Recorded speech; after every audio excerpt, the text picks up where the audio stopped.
let's see.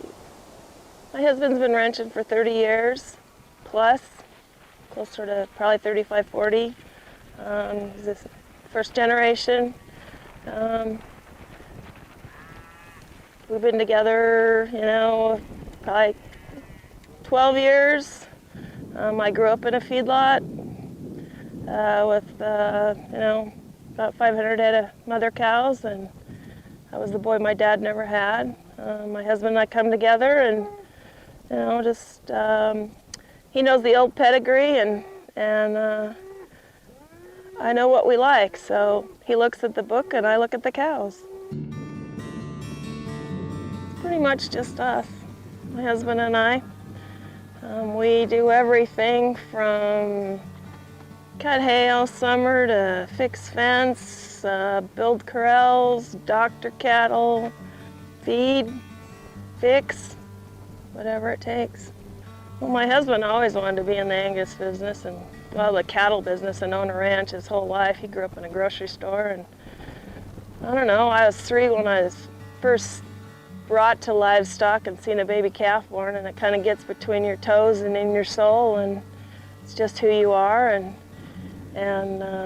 they always listen when you talk to them, and they're good cattle, they work, We usually get our mineral in semi-loads, and the guy who brought it here, he's from down south, nice guy. He's probably in his 30s maybe. He'd never in his whole entire life ever driven on a gravel road. He just thought it was a goat trail, but that's like our freeway. We don't have paved roads out here. We don't have insurance on everything. We don't, work 8 to 5 Monday to Friday. We work, some days the days are too long, and they're still not long enough. Well, I don't know about you, but I like eating steak.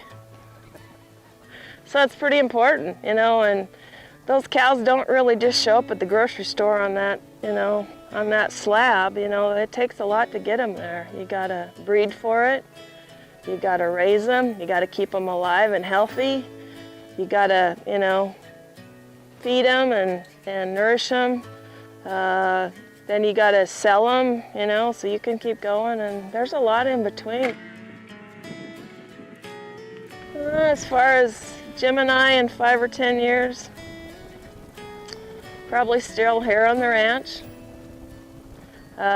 Probably just a few more cows, a little better genetics.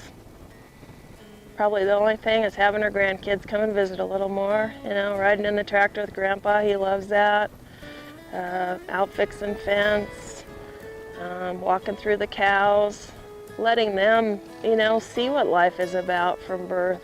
We just hope that we can be still standing and help somebody else, step into the shoes and take the reins someday and go forward and keep the livestock industry alive. I want to keep eating steak and seeing those cattle. I love looking at cattle. I can sit and look at cattle every day, all day, in the beautiful skies in Montana or out west anywhere.